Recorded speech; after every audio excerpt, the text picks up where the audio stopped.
Good evening once again, ladies and gentlemen. It's a pleasure to welcome all of you once again to this evening's talk. Today we have with us a gentleman who is a well-known figure in the field of development studies, an alumnus of Presidency College, Kolkata. He's pursued his master's from Delhi University and his PhD in economics from Harvard University. He has served as the editor-in-chief of the Journal of Development Economics and is the co-editor of Economica. Currently, he's a professor at the London School of Economics, a teacher by profession, and a researcher by passion. His work focuses on development economics, public economics, and the economics of organizations.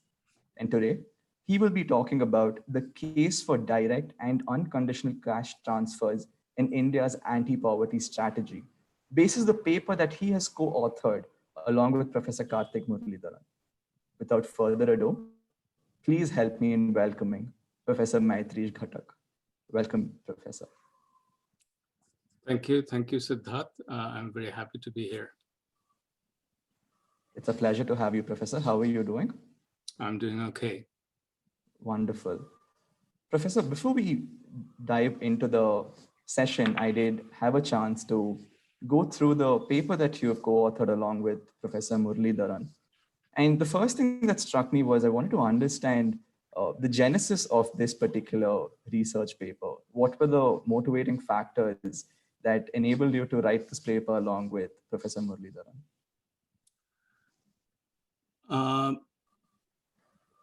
So the genesis of this paper, or the ideas, I think has been in the works, at least in my mind, for several years now.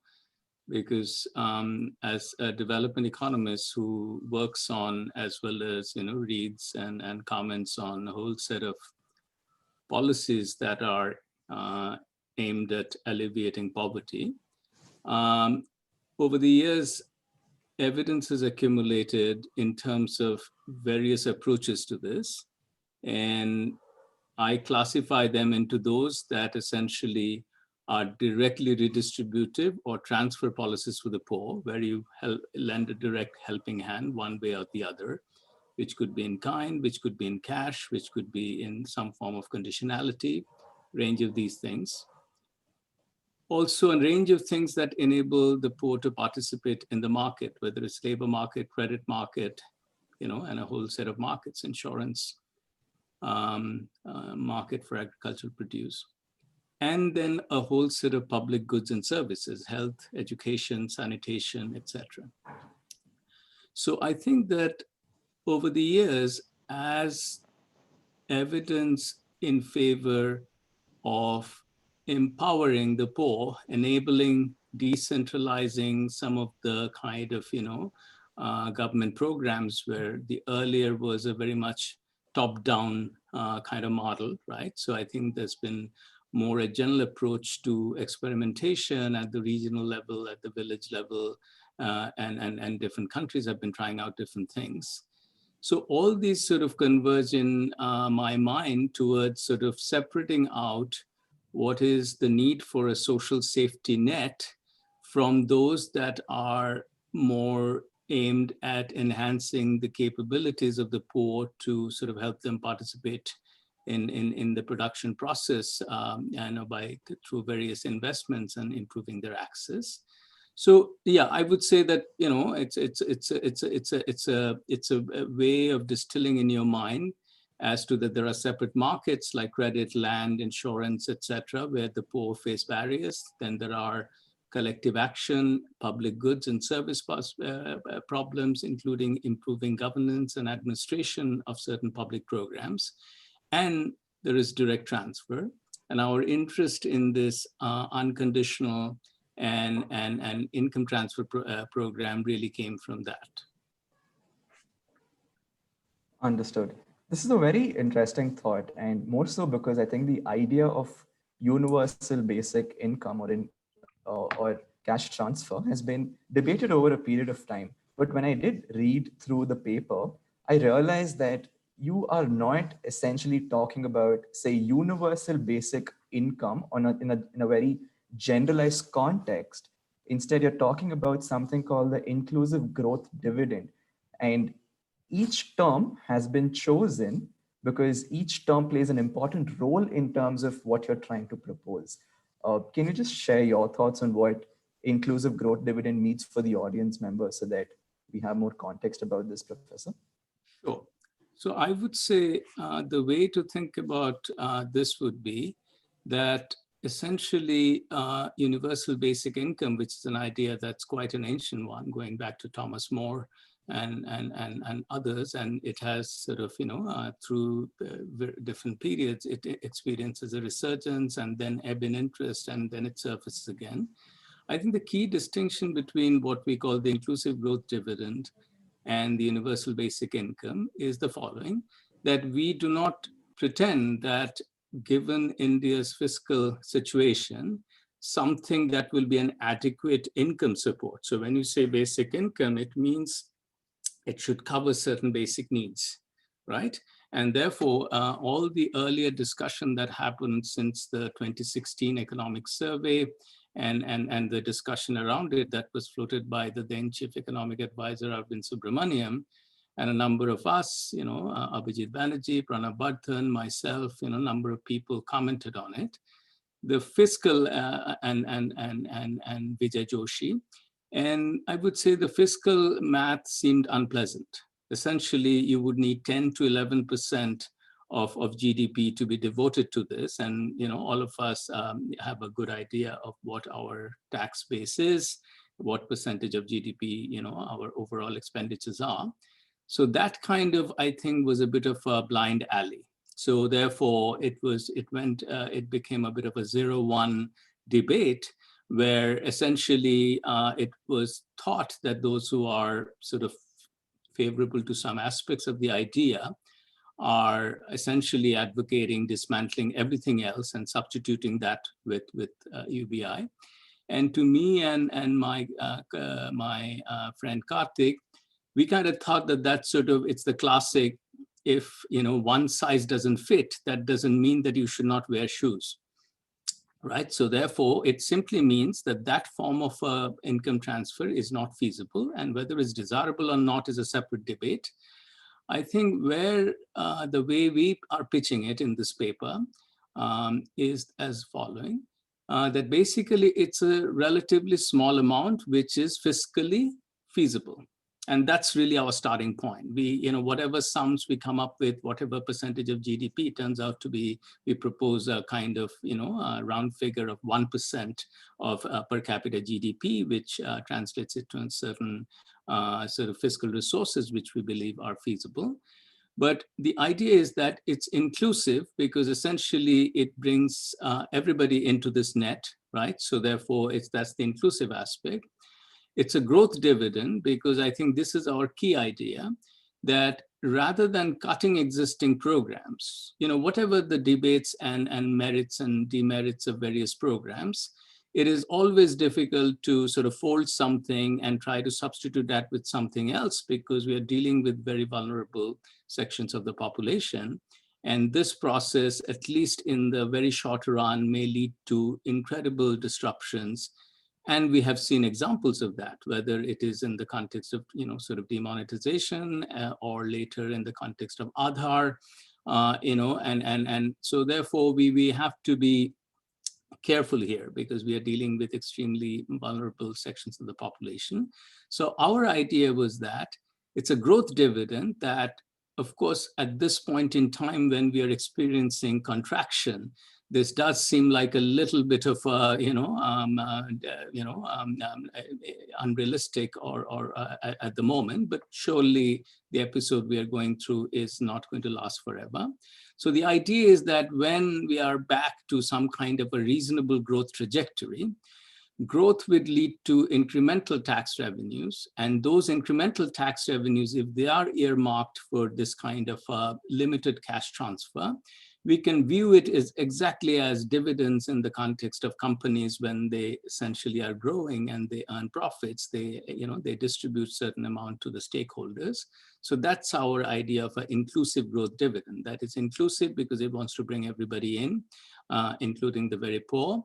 It is a growth dividend because it's not at the cutting existing programs, unless there are kind of non-merit programs that are sort of corporate giveaways or clearly regressive forms of transfers that for which we have evidence. Other than that, I think our general vision of this is it is a part of a portfolio of transfer policies in which in-kind as well as conditional or targeted transfers should also play a role.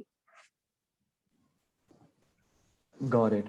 And one of the interesting points that you did mention when you told us about the inclusive growth dividend is the kind of economic climate uh, in addition to the COVID pandemic, which uh, which has plagued the entire world. So, in the context of the current Indian economic climate and the COVID pandemic, how important do you think the inclusive growth dividend? How important does it become?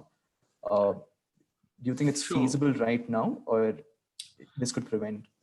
So see, if you look back at the packages that the government of India came up after the COVID crisis hit, there was the first set of things that happened in March, and then sort of later in May, there was a set of announcements, etc. So there were direct cash transfers. They were not universal, but there were basically some of the Jan Dhan-based transfer targeted at women, that targeted at pensioners, etc. Right? So the cash transfers were part of that package, as much as pumping more money into Narega, as well as enhanced entitlement for the PDS. So this was all part of the package. So I look at it this way. See, look at any of our situation, and by selection, those who are participating in this forum are not extremely vulnerable or poor. That's a safe assumption. So given all of this, see, whatever is the situation, you still have to eat, you have to survive, right? And therefore, I don't think that the government of India or broadly a society at large, we can wash our hands off that certain things are not feasible. Of course, you have to be fiscally responsible. You cannot simply, sort of spend way more than that is practical. But on the other hand, this is where the fact that it's 1% of GDP per capita allows for that flexibility, that when your GDP is low, then of course you have lower amount that is available, etc.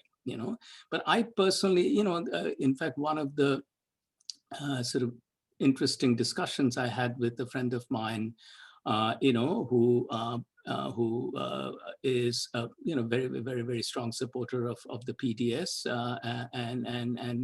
I was discussing with this friend that, hey, any of us who receive any form of salary, stipend, fellowship, any form of payment from any institution that we work with does have a cash component, right? And there's a reason why we receive it, right? Why not get it all in kind? Why not get services? Why not just get your, some flat that or place to live, rations, and some canteen where you can get your food. So there's a reason why this is given out.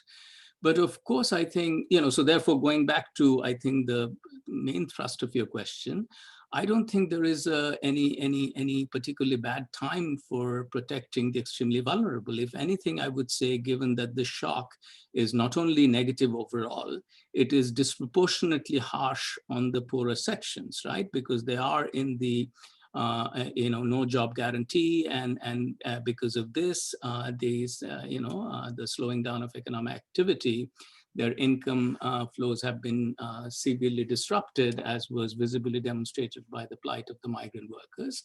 So I don't think there's a good time or a bad time for this thing. So I think if anything, this is a good time to start it. And of course, you can push it up to the level that is feasible, and that would be my stance. Understood. Thank you, Professor.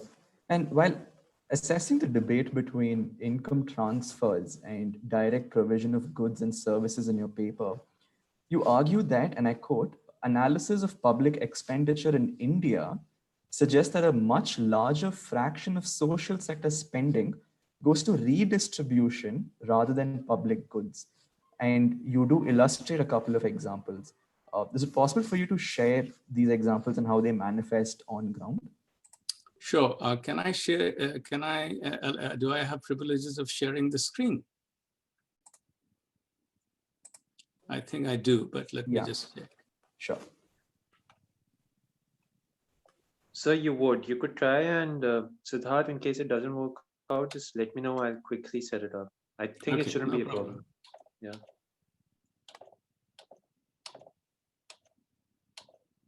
So I'm just pulling up some slides so that I can give you a concrete answer to your question. Certainly.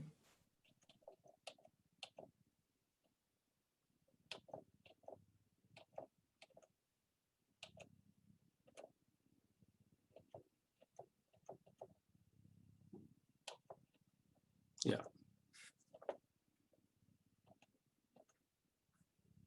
So I'm going to share the screen and hopefully it works seamlessly.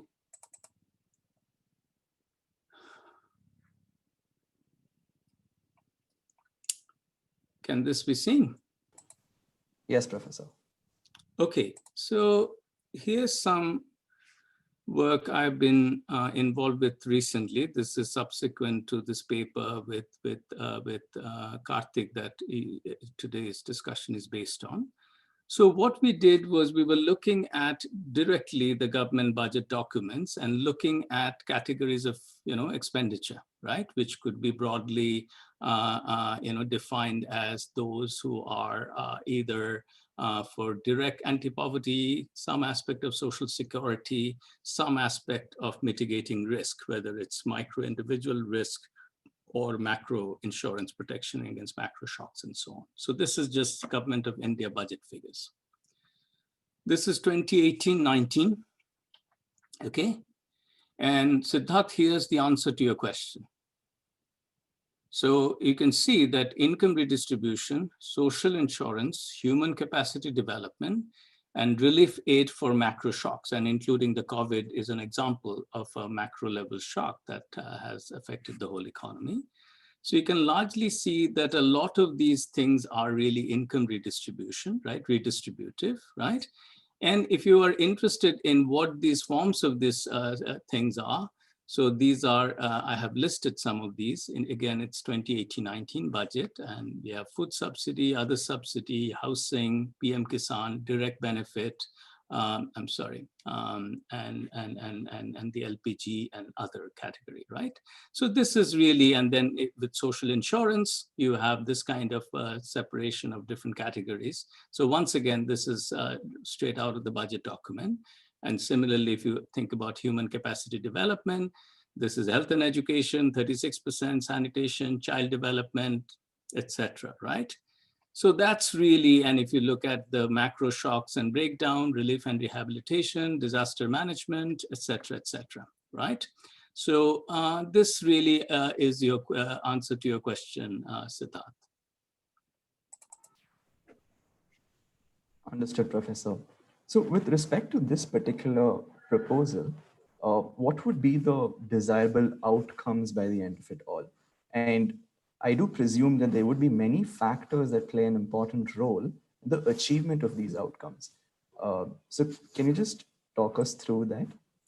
Sure. I would say let's, rather than thinking about it hypothetically, let's put ourselves in the shoes of a migrant worker back in April, right? Who has just been lost his or her job and is trying to go back to the village where he or she is coming from, right? So let's put ourselves in the shoes of this worker, right? And we have some direct surveys that have been carried out by the SWAN network and a whole range of, Azim Premji, and, a lot of institutions have carried out surveys about what they experience, yeah? Now, if you are this person, or if you get to talk to this person, what would be your first order need?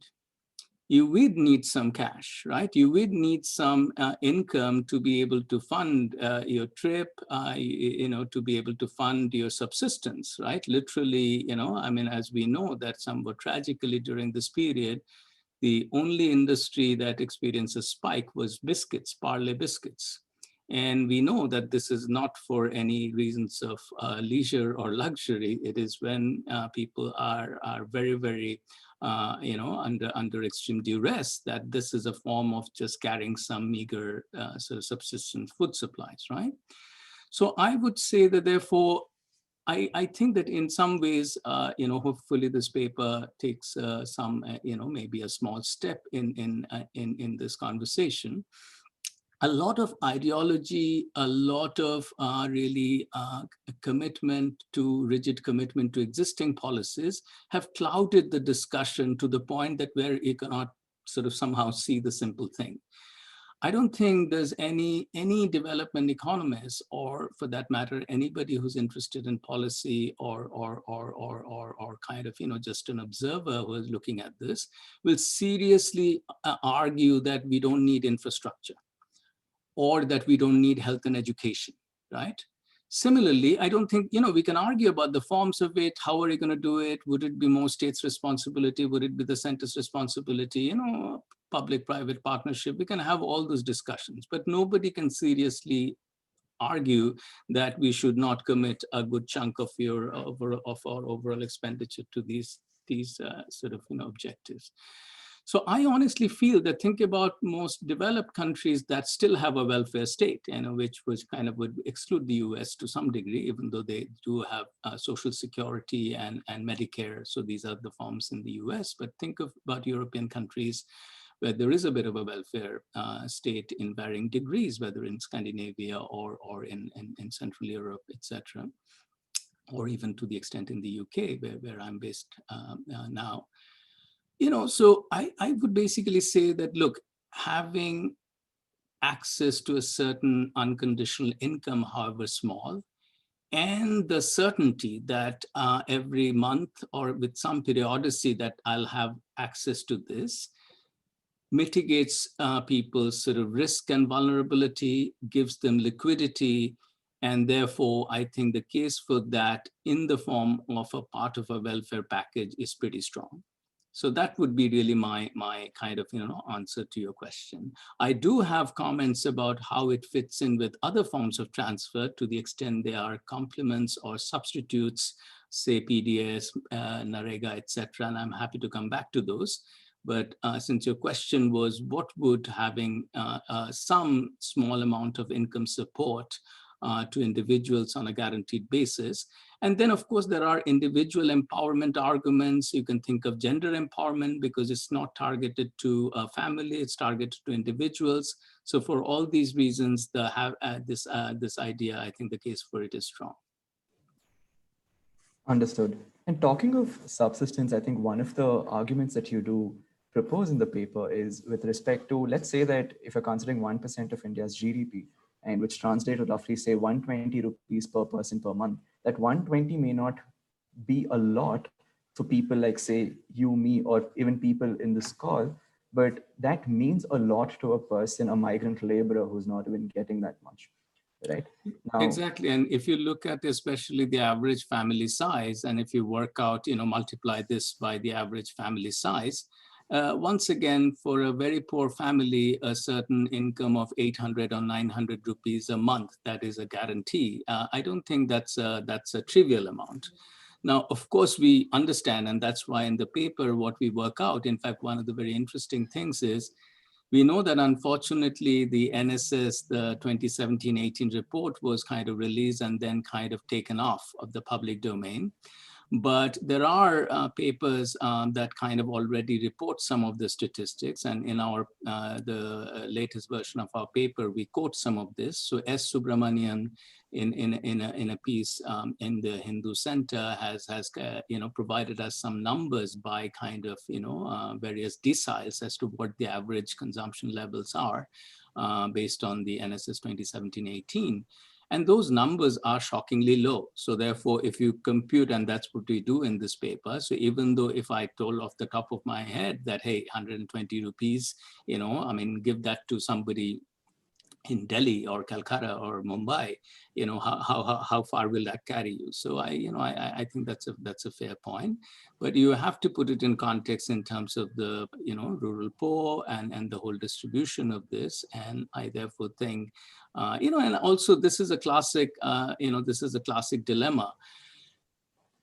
We could think of a very generous amount, but that's not going to be fiscally realistic. And then you can think of a fiscally realistic amount that is not going to be generous. So therefore, I would say this is a very eternal budget constraint problem. And what we would like is a refocusing of our priorities, both in terms of broad investment in anti-poverty programs, and then within the class of anti-poverty programs, having a space for this income transfer. That's our advocacy. Not any illusion that this will solve poverty or this is enough or any such thing.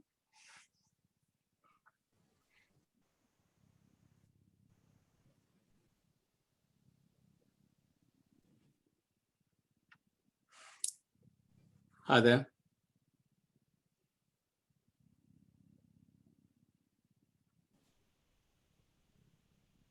So Siddharth may be facing some network issues. We could give him 1 minute to sort it out. No worries. Yeah. And the fact that you... Sorry, Siddharth, I can't hear you. No, not yet, not clearly. I think he dropped off, sir. He may be facing network issues. I'm really sorry about this. We'll have to give him one no more. Problem. No problem. It does happen. It does happen. Yeah. It's life in the online world. Yes. Yes, sir. Am I audible now? Yeah. Yes. Oh, apologies for that to everyone, okay. Because I just went on a rant and I realized that I wasn't audible to others. Okay. Choppy internet. So maybe we should have a retake of the rant. No, I was just talking about the distinction that you make, right, in terms of what exactly are we trying to achieve by this. It's not the false promise of poverty is going to be alleviated at the end of the day. I think certain times there are these assumptions, at least when you're reading certain things, in terms of how, or maybe this is going to be the solution to all the problems that exist. And I think the fact that you clarified that paints a clearer picture. And I'm also interested to understand, and I know that you have touched upon this during the course of this talk, there are certain foundational pillars that this paper focuses on. You spoke about women empowerment, for instance, right? And there are 4 or 5 aspects which are very fundamental to the inclusive growth dividend. Can you give us a gist about the various factors that are very foundational to this particular paper, Professor? Yeah, so I would say that I've already made the case for having why an individual-based transfer is called for, and what is the advantage of having an income transfer as opposed to having in-kind transfers that simply, and this is a point I want to come back to in terms of complementarity with other programs, but whatever it is, having some amount of income helps. And that is because simply it gives us flexibility and choice and not everything that you need for your subsistence, let alone a decent life, but just for your subsistence, as the plight of the migrant workers made it very visible to us, because otherwise much of the time, except for when you're doing surveys or when there is a journalist that's doing the reporting from rural areas, the poor are a bit invisible. They're especially the rural poor. They're not, their stories are not flashed to us in the media or directly visible to our eyes. The urban poor are more visible, of course. So I would say, therefore, the fact that you need some income is to me is compelling, and that's sort of the core foundational argument. And also, I think that if you now think about, suppose if I put myself in the shoes of some of the critiques of this, some critique who can be, broadly described and not really, it's a more description than any critique, but those would be from the more right of center of the economic spectrum. they think this is a wastage. Why jumpstart, a welfare state before we even have made a dent to poverty? So I always feel like, hey, this is a bit like, suppose you're in a situation where some, say, young people are very ill. So you could well argue that in the end, they need to get exercise, they need to, be fit, and they need to be productive. But to say that, hey, that is what we need, so we don't need any investment in getting them back to shape, that to me is therefore. So I think that it's partly how you view poverty. Clearly, part of poverty is the immediate need, the hunger, the deprivation, the scarcity that dogs you, for which I think certain amount of liquidity helps. I think that's very clear, right? So it's literally like it of course it doesn't provide any long-term solution, and it's well understood. But of course, then there's a part of poverty that is stunting a potential because of this everyday struggles and because of the extreme scarcity. You do not get to eat properly, you don't get proper nutrition, your children don't get proper health and education, that limits their economic potential. So therefore, poverty tends to be self-perpetuating. So for that, clearly, these small transfers are not going to have a big dent. For that, you need other set of interventions, right? And then, of course, even if you have solved or at least partly dealt with the problem of, survival type issues, which is my category 1, or even provided some made some progress towards people making certain economic,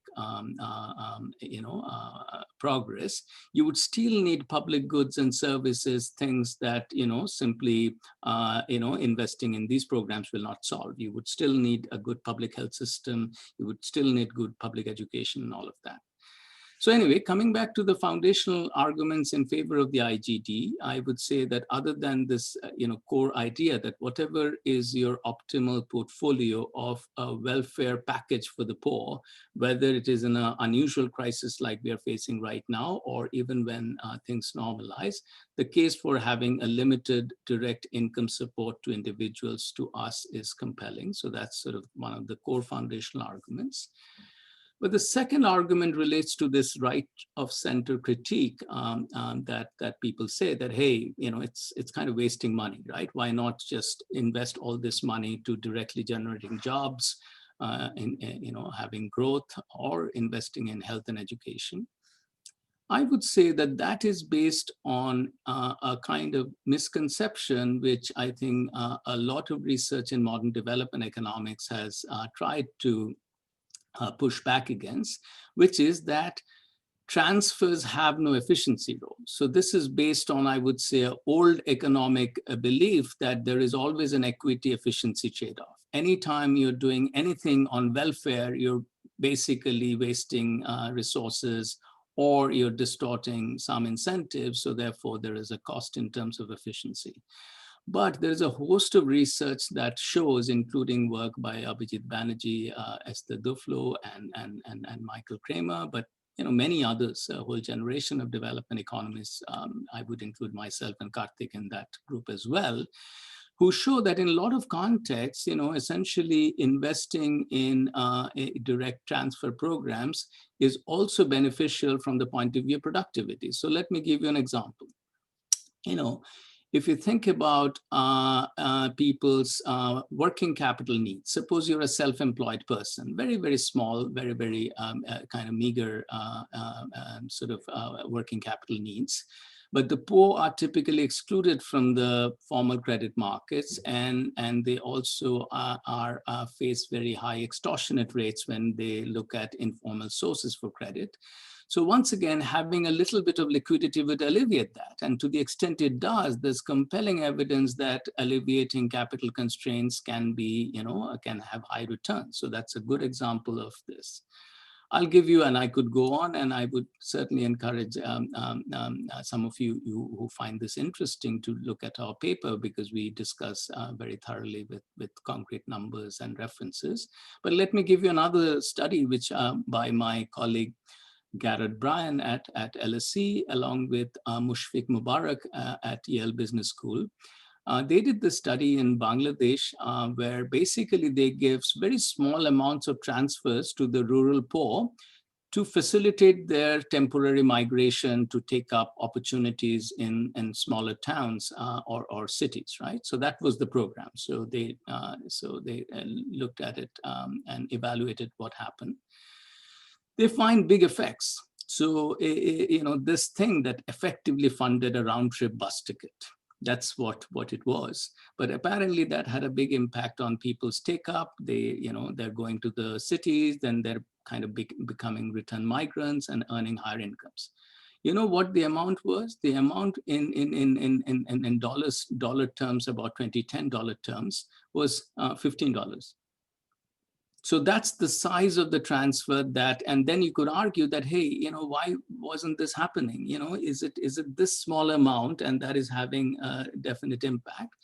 And their argument, and I think this relates to the migrant workers and some of the problems that we are observing, is the following, that risk plays a big role in migration. So anytime you are going to leave your comfort zone and you want to go to sort of a city and look out for a job, it may not work out, and you have a sort of family to feed, and you have responsibilities. So this may cause under-migration, right? So once again, having a guaranteed sort of monthly flow of income will partly mitigate that factor. So in the paper, what we do is we go through a number of these considerations, including gender and gender empowerment and these specific constraints that the poor face. And from that, we kind of say that idea that this money is simply a pure transfer, which will not have any other benefits, which would, for example, more standard development policies would have, is not quite true. Understood, Professor. Professor, delving into the political spectrum, because at the end of the day, we are looking at implementing this on a large scale in, let's say, a country like India.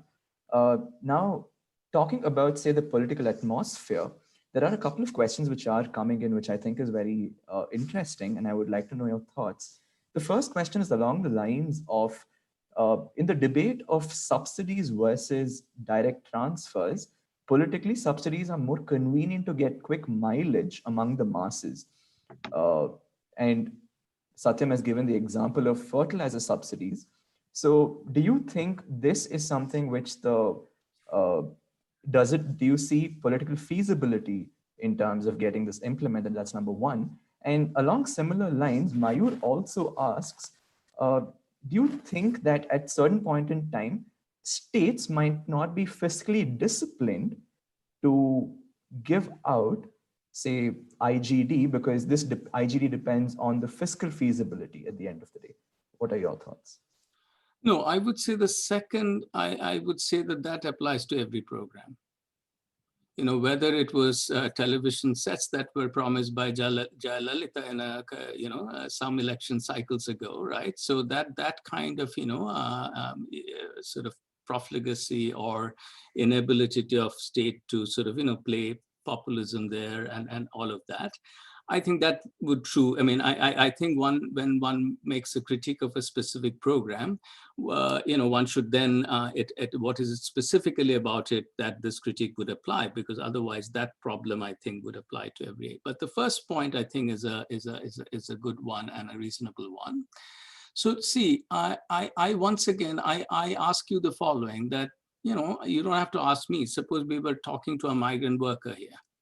And the reason I keep on coming back to it is because it was very visible as to when a crisis like the one that we hit, that has affected everybody, how a particularly vulnerable section of the population was hit.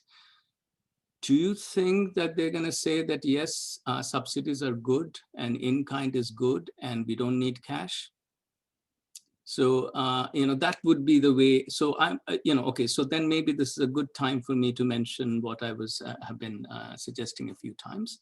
So I think that in particular, this crisis also showed that not only, in the paper, we said that we view it as one component of a set of policies in a welfare package that should include NREGA, that should include the PDS. So therefore, we are not really into the, of course, which one will grow more in the future, etc. Those trade-offs are going to be there. We are not saying there's no trade-off, but we are not saying we slash the budget for these things and we take this out of the table. Certainly that's not my or Karthik's point of view. But I think this crisis has taught us something more. It has taught us that some of these different forms of transfers, including subsidies, may be complements. Let me give you a very concrete example of this. So again, if you think about this migrant worker that I have used as an example several times during this session today, if you think about this person, clearly without cash, this person would struggle. So therefore, if there was a way this person could be reach some cash, whether through the Jan Dhan accounts or whichever way, even showing the ration card and picking up the cash that way, we can be agnostic about which logistical method would work better, right? So that clearly shows that you would need, in the scheme of various needs that this person faces, right? You would need the cash because otherwise, just with having your rice or the cooking, or lentils, that's not enough. You also need something, cash to sort of be able to convert this into your subsistence requirement. And the opposite thing is also well known. If you think about it, that this is why I think a pure income transfer suggestion is misguided. And this is for the reason that you also need a certain amount of food distribution network at work, because otherwise in crises like this, right, we have a certain disruption to the market forces, right? And more broadly that therefore, in that moment, you would need, for those who are wealthy or who have guaranteed jobs, which is a form of a wealth, because wealth is after all, access to a certain stream of returns. So you could do the storage yourself. Many of us did. We had some subsistence, stored up at the height of the lockdown that we could draw upon. But we do still need, and if you're just giving people cash is not good enough, because everything is kind of, or at least for a period, things were kind of locked down, right? I mean, after that, of course, there's been relaxation as well as violation of that de facto. So for these reasons, I think there are strong complementarities between certain aspects of subsidies and cash transfers.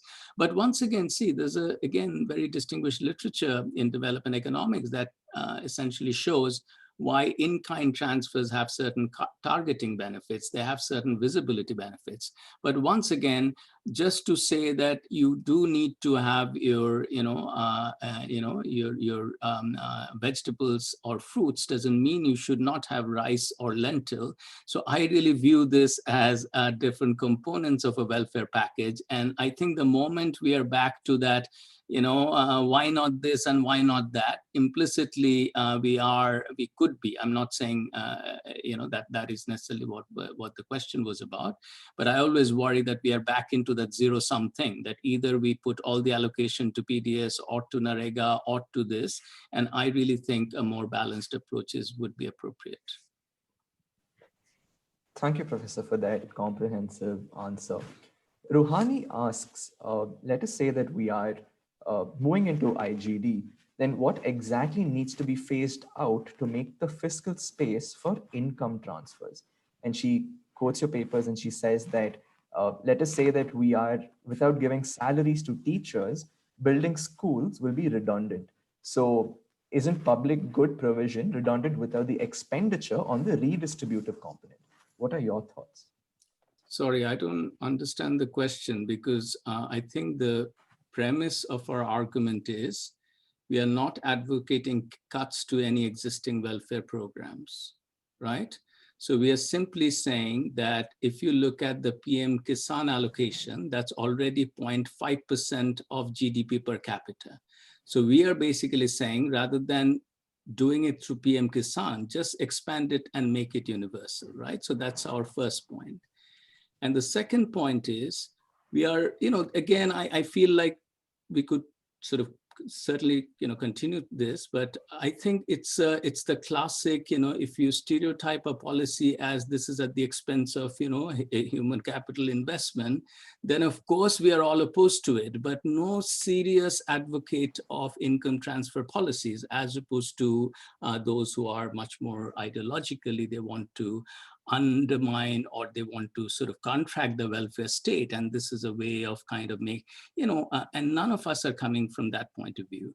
So therefore, I do not think that, unless I've misunderstood the question, we have been very clear in the paper. We go into great details into working this out. And indeed, since the question was raised, I have two recent papers that I would sort of suggest you look at. One is by Sudipto Mandal and Shikdar that has come out in EPW in 2019, as well as Ideas for India, where they look at specific cases of non-merit subsidies. Look, these are just corporate giveaways, right? So therefore, you can certainly make some savings there. And similarly, if you think about all the non-performing assets and all of this, right? So there is a lot of regressive amount of income as well as wealth that is sort of leaks away to the non-poor. So surely you can tap into that. But again, coming back to the basic thing, there's a reason we picked the 1% number, because the PM Kisan is already 0.5%.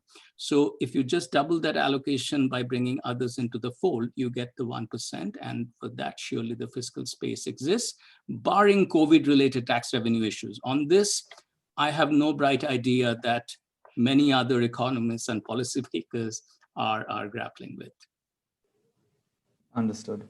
Professor, in your paper, you say that IGD allows individuals freedom of choice to spend the money based on their specific needs and priorities. When we're looking at this in the long term, do you also believe, this may be, say, an offshoot of the paper, but I'm just curious, should the government also draw out a subsequent plan for providing and ensuring individual freedom and, let's say, property rights to all its citizens, to ensure that everyone is self-sustainable in the long run? What are your thoughts? I don't quite get the question, Siddharth. I think that individual liberties are important. I would think that in a democratic society, at least, that should be our aim. So I think perhaps you have something else in mind. So you're saying that somehow how the income transfer could be tied to that, or maybe I didn't fully understand the question. Right. So where I was coming from is, at the end of the day, when we are transferring a certain amount of money, there is a sort of expectation from, let's say, the migrant worker in this case, in terms of, I will perhaps be getting a certain X amount that I can use. Getting the X amount, I have the freedom to utilize it in a different manner. As opposed to that, in the long term, do you think property rights, in terms of ensuring that the individual himself can guarantee a certain income by virtue of just having certain property rights, can be a long-term solution in terms of, let's say, the individual does not have to anticipate the X amount from the government, instead has his own means to get that X amount by himself? Of course, but yeah. So you're saying that, is it good that people eventually become self-reliant? I would say, hallelujah. Yes, of course. Yeah, that's what we want. Of course, that's what we want, right? We want people to graduate out of poverty. We don't want people to rely on kind of, the welfare payments. But let me ask you, let's flip the question, Siddharth, and this is a very serious point. I can't, of course, speak for everybody here. I don't personally know you. But hey, I went to Presidency College. I went to Delhi School of Economics. Okay, you know what my salary was at Presidency College? It was 17 rupees per month. Yeah, so I went to Delhi School of Economics, where I think the monthly salary was something like 21 rupees per month. Yeah, so de facto, the Indian state gave me a big subsidy. De facto, it was not visible, because of course, to run this institution, there's a lot of, and what I'm trying to say is that, of course, you need to invest in health and education, and higher education should be subsidized. But as somebody who came from a middle-class family, surely I could have, contributed more to that, right? So what I'm trying to say, therefore, is, of course, to the extent self-reliance is attainable and is reached, you want to have a graduation from welfare programs. Think of a country that arguably has a better welfare net than India. And if, of course, it's in the spirit of an understatement, think of a Scandinavian country. Yeah. So, of course, certain things are guaranteed, But certain welfare programs are also, if you graduate out of it, and indeed this is also true of any income transfer or IGT or UBI, de facto it has to be funded. How will it be funded? So tax revenue. Who pays taxes? Those who can pay more. So de facto, even if everybody gets it, the net amount received should be essentially higher, the lower is your income. So therefore, some kind of progressivity is built into this, and some kind of graduation out of this is built into it. Because otherwise, think about it. If everybody is under the tax net, then the moment your income crosses a certain level, right, you de facto will not receive the IGD because it's a deduction, right? You know, your overall tax bill will be higher than that. So that's how I would approach this. Understood. Thank you, Professor. And Tarun has a question. He says, do you see any significant risk with exclusion errors, given some of the financial and digital literacy barriers is faced by the most marginalized families? And yes, I do. Also, yes, I do. And I don't think there's any magical solution. I have been following a lot of the problems with how these things are happening, some of the glitches that Jean Rez and others are pointing out. And all I would say is that the case for that is we have to improve the delivery of anything and not just cash transfers. Because once again, when we have a critique, when we say, okay, how about this cup? Well, if you drop it, it'll fall on the floor and break. Well, so will 1,000 other things. If you just drop it, it'll fall on the floor and break. So therefore, yes, there is a serious targeting problem. Even in a case, a universal program like this one, which in principle is to everybody, exclusion error, say remote tribal areas, I can see the serious problem with exactly. So therefore, I agree with completely the premise of the question. So other than logistical improvement and getting away from sort of big slogans and really the careful work of what Esther Duflo calls plumbing in terms of fixing how this welfare architecture is built up, I think that's the slow and hard path upward, and that should affect all programs. As I said, I would be fine with, and I know that, some of the normal sort of, people who are normal time critiques of UBI, but have been more supportive during this crisis, right? And that includes, if you look at some of Jean Rez and Ritika's writings on this, Ritika Keres. So essentially, you could use the ration card if the ration card is more widely available, so you can make it complement. So once again, let's not create this, pro-cash versus pro-kind guys who were locked in an eternal battle until one of them drops off, right? Let's try to see that both are ways. It's like, okay, when surgery works surgery, when medication works medication, when pain relief works pain relief. They are not fights, right? So let's try to approach the sort of multifaceted problem of poverty using a set of instruments. And of course, they can be tailored as to the situation, and as the country's condition changes, we can certainly have a rethink about it. Got it. Thank you, Professor. And I am cognizant of the time. I think we've just hit the hour mark. And I do value the time that you and the audience members have taken out for this talk.